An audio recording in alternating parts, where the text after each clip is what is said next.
Chamatkar Sandhu standing alongside Mats Nilsson pre-fight before he takes on Luke Barnatt on Saturday night at UFC Fight Night London. So first of all, Mats, welcome to London. When did you get here and what do you think about our city? We arrived Tuesday, and so far it's been great. It's been great. I've been here before, and I enjoy London a whole lot. Brilliant. All right, well, let's go back a little bit. Talk us through when you first got the phone call from the UFC. Where were you? How did it happen? And how did you react to that decision that they wanted you to fight for the UFC? I was in gym training. I had a missed call from my manager once I was done with the session.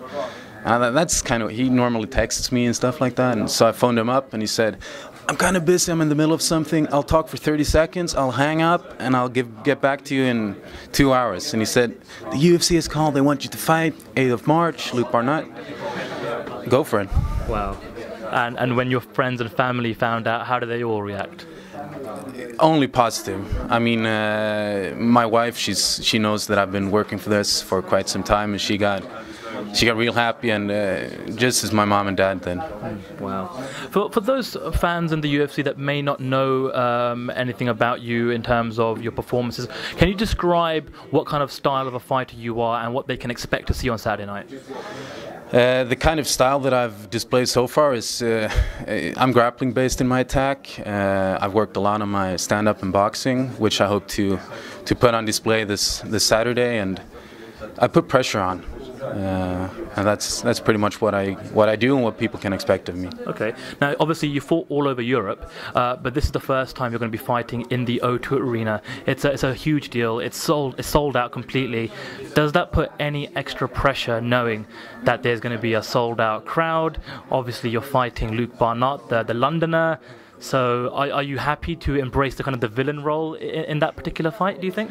In a way, yeah. I tend to turn things around to my advantage, as all athletes should do. And the pressure is on Luke. There's no way, I've never fought in front of such a crowd before, and I don't think you're able to prepare yourself for that in any way. You have to experience it a certain number of times, but the pressure is on Luke.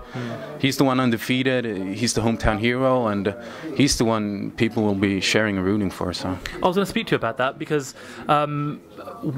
if you're going to sell a win, how are you going to convince viewers or UFC fans that you are going to be able to do which 7 other fighters have been unable to do to Luke Barnatt? Where do you think your strengths will overcome his weaknesses?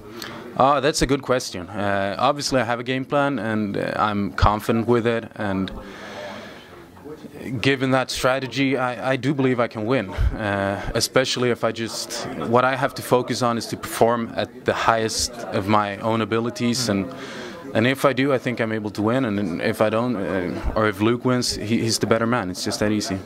Does your UFC debut, does it make it any easier to make your UFC debut, knowing that you have 2 other countrymen, Ilir Latifi and of course the man fighting in the main event, Alexander Gustafsson, here with you fighting on the same card, and there seems to be a sense that there will be a lot of Swedish fans in the arena. Does that make things a little bit easier for you this week? Yeah, of course. I mean, it's great just to meet Ilir and Alex down the halls and at the hotel and have a quick chat and how's everything. And I mean, they're both superstars, and to be able to kind of just to trail them a bit, it's fun and I enjoy it. And I think regarding the audiences or the audience, people who might want to come to watch me fight, having Ilir and Alexander, it just tips the scale, you know? Yeah. Okay, we'll book and we'll go. Well, it feels like there's a Swedish invasion here with the 3 of you. What's been the reaction back home in Sweden to this particular card? Not only for yourself, but also to Ilir and also Alex fighting on this card.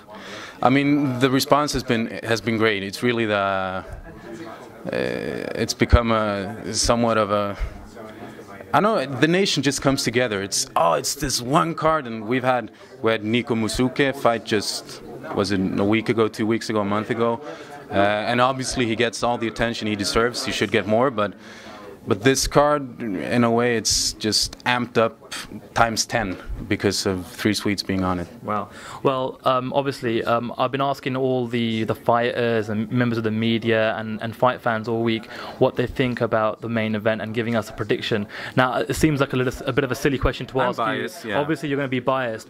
But obviously, instead of just giving us a prediction, can you just maybe let fans know, maybe give us your thoughts on what kind of a threat Jimmy Manuwa will actually pose to Alexander Gustafsson in the main event? I mean, you have to respect and look out for his explosiveness.